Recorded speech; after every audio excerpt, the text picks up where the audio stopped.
तो आज हम अरिथमेटिक प्रोग्रेशन की पहली एक्सरसाइज यानी 5.1 का क्वेश्चन नंबर 2 और क्वेश्चन नंबर 3 करेंगे। सबसे पहले क्वेश्चन नंबर 2 क्या कहता है, right first 4 terms of the AP. हमें एक एपी के पहली 4 टर्म्स लिखने हैं। When the first term is A and the common difference is D. पहली टर्म हमें दे के है ए और कॉमन डिफरेंस है डी। ये हमें क्वेश्चन में दिए गए होंगे दोनों। तो मैंने आपको इंट्रोडक्शन वाले वीडियो में कहा था, अगर हमारे पास पहली टर्म ए है और कॉमन डिफरेंस डी है, तो पहली टर्म जो हमारे पास ए है, दूसरी टर्म पाने के लिए हमें क्या करना होगा। यहाँ पर अगर दूसरी टर्म हमें हासिल करनी होगी तो हमें क्या करना होगा, पहली टर्म जो है उसमें हमें ऐड करना होगा 1d। इसी तरीके से थर्ड टर्म अगर हमें चाहिए होगी इस AP की, तो हमें पहली टर्म में ऐड क्या करना होगा, 2d। इसी तरीके से फोर्थ टर्म अगर हमें चाहिए तो पहली टर्म में हमें ऐड करना होगा 3d। इसी तरीके से अगर हमें फिफ्थ टर्म चाहिए तो हमें पहली टर्म में ऐड करना होगा 4d। ये हम इसलिए करते हैं ताकि कॉमन डिफरेंस सेम आए। तो आप अगर ये देखना चाहते हैं कि कॉमन डिफरेंस सेम आती है नहीं, तो इसमें से अगर हम ये माइनस करेंगे तो क्या आएगा, आप देख सकते हैं a + 1d में से अगर हम a माइनस करें तो a और a कैंसिल हो जाएगा, हमारे पास d आएगा। इन दो को अगर हम सब्ट्रैक्ट करें, a + 2d को अगर हम माइनस करेंगे, ये वाली टर्म a + 1d, तो a + 2d माइनस a, ये भी माइनस अंदर चला जाएगा, -1d plus a minus a cancel हो जाएगा, तो यहाँ पर आएगा 2d - 1d यानी कि d। यहाँ पर भी कॉमन डिफरेंस d, यहाँ पर भी कॉमन डिफरेंस d। इसी तरीके से मैं आपको कह रहा था कि पहली टर्म अगर हमें a दी होगी और कॉमन डिफरेंस हमारे पास d है, तो दूसरी टर्म के लिए हमें a + 1d करना पड़ेगा। इसी तरीके से थर्ड टर्म के लिए हमें a + 2d करना पड़ेगा। फोर्थ टर्म के लिए a + 3d करना पड़ेगा। तो हम जल्दी से आते हैं एक्सरसाइज के दूसरे क्वेश्चन पे। तो हमें यहाँ पर पहली टर्म दी गई है 10 और कॉमन डिफरेंस दिए गए हैं हमें d। तो अब हम पहली टर्म को a1 से डिनोट करेंगे। a1 यानी कि पहली टर्म हमारे पास जो है वो हमें क्या दी गई है, 10, ठीक। और कॉमन डिफरेंस जो हमारे पास है वो क्या दिया गया है, 10। तो मैंने आपको अभी कहा दूसरी टर्म अगर हमें चाहिए तो उसके लिए क्या करना होगा, हमें a1 को ऐड करना होगा, यानी पहली टर्म को ऐड करना होगा हमें 1d। तो कितना आएगा, a1 कितना हमारे पास 10 और d कितना हमारे पास है 10, तो ये आएगा 20। तो हमें a2 मिल चुका है 20। ऑल्सो अब हमें तीसरी टर्म चाहिए a3। उसके लिए क्या करना होगा, a1 को प्लस करेंगे हम 2d। a1 कितना हमारे पास 10 + 2 इंटू d कितना हमारे पास 10, तो कितना आएगा 10 + 2 10 = 20, तो आएगा हमारे पास 30। इसी तरीके से ऑल्सो a4 के लिए हमें क्या करना होगा, a1 को ऐड करना होगा 3d। तो a1 कितना है हमारे पास 10 + 3 इंटू d कितना हमारे पास 10, तो कितना आएगा 10 + 3 इंटू 10 = 30, तो ये कितना आएगा हमारे पास 40। देयरफॉर आप बिल्कुल ऐसे ही एग्ज़ाम में भी लिखेंगे, therefore the first 4 terms are 10, जो कि हमें वहीं से दी गई थी। a2 कितना हमारे पास 20, a3 कितना हमारे पास 30, a4 कितना हमारे पास 40।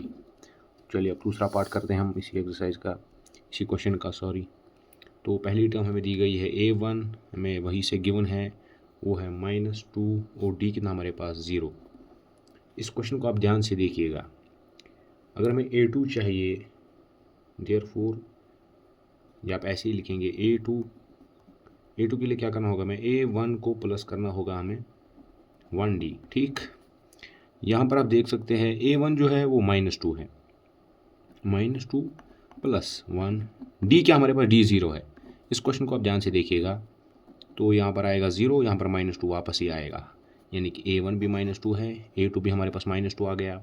अब a3 अगर हमें निकालना होगा, यहाँ पर लिखेंगे आप ऑल्सो a3 के लिए a1 + 2d करना होगा हमें, वो कितना आएगा, a1 कितना हमारे पास -2 + 2 इंटू d कितना हमारे पास 0, तो ये कितना आएगा, ये आएगा -2 2 इंटू 0 हो गया 0, तो ये भी -2 आ गया। A4 इसी तरीके से ऑल्सो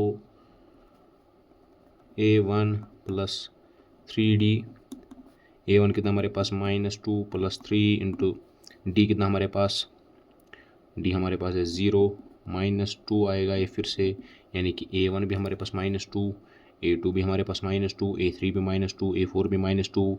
तो इससे हमें ये पता चलता है कि अगर किसी भी AP में कॉमन डिफरेंस 0 दी गई है तो उस AP की सारी टर्म जो है वो सेम होगी। तो आप ऐसे लिखेंगे, therefore the first 4 terms of the AP are -2 -2 -2 -2। आपको अभी लिखने की कोई ज़रूरत नहीं है, मैं लास्ट में आपको इस क्वेश्चन नंबर 2 के सारे पार्ट्स का स्क्रीनशॉट प्रोवाइड करूंगा वीडियो के लास्ट में, तो आप आराम से उसी वक्त कॉपी कीजिएगा। तो अब हम चलते हैं तीसरे पार्ट पे। तो तीसरे पार्ट में हमारे पास है, पहली टर्म है 4 और कॉमन डिफरेंस है -3।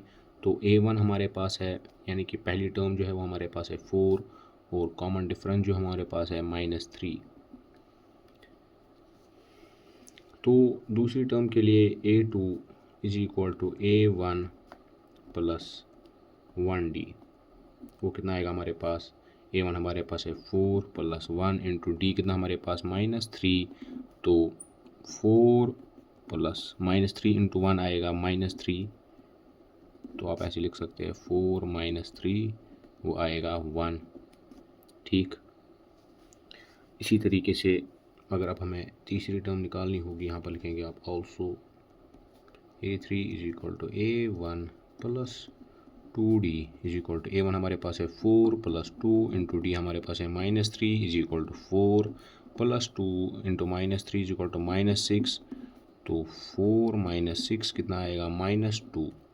ठीक, तो ऑल्सो 4 टर्म हमें चाहिए अब, A4 is equal to A1 plus 3D is equal to 4 plus 3 into -3 is equal to 4 plus -3 into 3 आएगा -9, तो आएगा 4 -9, ये आएगा यहाँ पे -5।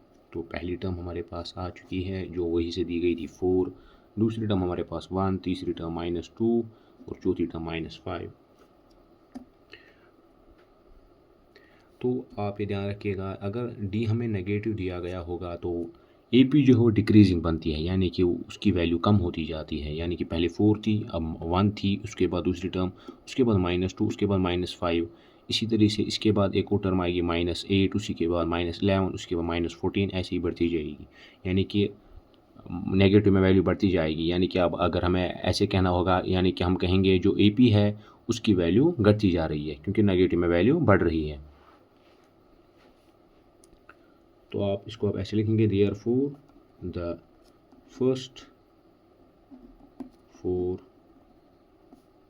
Terms are of the APR, या आप ऐसे भी लिख सकते हैं the first 4 terms of the APR या the first 4 terms of APR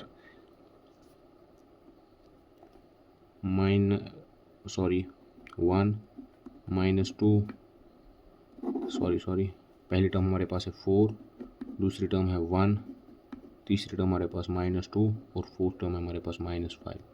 ठीक, आप इसको ऐसे भी लिख सकते हैं the first 4 terms of the APR, या ऐसे भी लिख सकते हैं द फर्स्ट 4 टर्म्स आर। तो फोर्थ पार्ट हम देखेंगे इस क्वेश्चन का अब। तो फोर्थ पार्ट में पहली टर्म दी गई हमें -1 और D दिया गया हमारे पास 1/2। 1/2 कितना होता है, हाफ को आप लिख सकते हैं 0.5 ताकि हमारी कैलकुलेशंस आसान हो। तो सबसे पहले हम निकालेंगे A2 कितना आएगा हमारे पास, A1 प्लस 1D, A1 कितना हमारे पास -1 प्लस 1 इंटू D कितना हमारे पास 0.5, तो आएगा -1 प्लस 0.5, ये कितना आएगा -1 प्लस 0.5, वो आएगा -0.5, यानी कि -0.5 कितना होता है 1/2। हमें इसलिए यहाँ पर 1/2 लिख रहे हैं, 0.5 नहीं लिख रहे क्योंकि क्वेश्चन में भी हमें इसी टर्म में दिया गया था, ये आप देख सकते हैं। कैलकुलेशंस के लिए हमने यहाँ पर 0.5 डाला ताकि हमारी कैलकुलेशंस आसान हो। कैलकुलेशन जब ख़त्म हो गई तो लास्ट में हमने आराम से लिखा -1/2। ऑल्सो A3 कितना हमारे पास, A1 + 2D, वो आएगा हमारे पास -1 + 2 × 0.5, वो कितना आएगा -1 + 2 × 0.5, यानी कि अगर हमारे पास 0.5 है उसको 2 से मल्टीप्लाई करेंगे तो वो कितना आएगा, आधा, और आधा कितना होता है 1, तो ये 1 आएगा, +1 - 1 कितना होगा 0। ऑल्सो A4 कितना आएगा हमारे पास, A1 + 3D -1 + 3 × 0.5 -1, 3 × 0.5 कितना आएगा, आधा, आधा हो गया 1। उसके बाद अगर हम आधा फिर से लेंगे तो आएगा 1.5, यानी कि 1.5 + 1.5 + 1.5 - 1, 1.5 में से 1 अगर हम काटेंगे तो 0.5 बचेगा, यानी कि 1/2 बचेगा। पहली टर्म जो वही से दी गई थी -1, दूसरी टर्म हमने निकाली -1/2, तीसरी टर्म 0, फोर्थ टर्म हमारे पास है 1/2। तो आप ऐसे लिख सकते हैं, therefore the first 4 terms are -1, -1/2, 0, 1/2। अब हम फिफ्थ पार्ट करेंगे इस क्वेश्चन का, यानी लास्ट पार्ट। इसमें हमें पहली टर्म दी गई है -1.25 और डी दिया गया हमारे पास -0.25। इसमें थोड़ी कैलकुलेशन में थोड़ी बहुत मुश्किल आ सकती है। तो हमारे पास A2 कितना आएगा, A1 + 1D, तो कितना आएगा हमारे पास, A1 दिया गया है -1.25 + 1 × D कितना हमारे पास -0.25। अब ध्यान से देखिएगा, -1.25 -0.25 × 1 आएगा -0.25, माइनस माइनस होता है प्लस, यानी इन दो का एडिशन होगा। 1.25 में अगर आप 0.25 जोड़ेंगे तो वो कितना आएगा, वो आएगा 1.50। माइनस में प्लस होता है लेकिन साइन वही रहती है, यानी नेगेटिव, यानी -1.05 आया हमारे पास। ऑल्सो A3 निकालने के लिए A1 + 2D हम करेंगे। यहाँ पर A1 कितना हमारे पास 1.25 + 2 × D कितना हमारे पास -0.25, तो -1.25। यहाँ पर -0.25 को हमें 2 से मल्टीप्लाई करना है, तो पहले तो यहाँ पर माइनस आएगा, 0.25 × 0.25 + 0.25 वो कितना आता है 0.50। तो 1.25 माइनस में प्लस होता है लेकिन साइन आएगी माइनस की, माइनस में प्लस होता है, आप देख सकते हैं। 1.25 में अगर हम 0.50 जोड़ेंगे तो वो आएगा 1.75। तो हमें तीसरी टर्म भी मिल चुकी है। फोर्थ टर्म के लिए ऑल्सो A4 A1 + 3D आएगा, तो -1.25 जो कि पहली टर्म है +3 × -0.25 कितना आएगा -1.25 माइनस 0.25 + 0.25 + 0.25, यानी कि 0.25 को अगर 3 से मल्टीप्लाई करेंगे यानी 3 बार इसको ऐड करेंगे तो कितना आएगा, वो आएगा 0.75। तो माइनस प्लस होता है लेकिन साइन आएगी माइनस की, तो इन दो का जब हम एडिशन करेंगे 1.25 में अगर हम 0.75 जोड़ेंगे तो वो आएगा 2। तो हमें 4 टर्म्स मिल चुकी है। A1 वही से दी गई थी, A2 हमने निकाला, A3 भी निकाला, A4 भी निकाला। तो अब आप लास्ट में लिख सकते हैं therefore the first 4 terms are, या आप ऐसे भी लिख सकते हैं the first 4 terms of the AP are -1.25 -1.50 -1.75, -2। तो क्वेश्चन नंबर 3 हम अगली वीडियो में करेंगे। आप आराम से इस क्वेश्चन के चारों पार्ट्स लिख सकते हैं। मैंने यहाँ पे स्क्रीनशॉट्स रख दिए हैं। Thank you so much.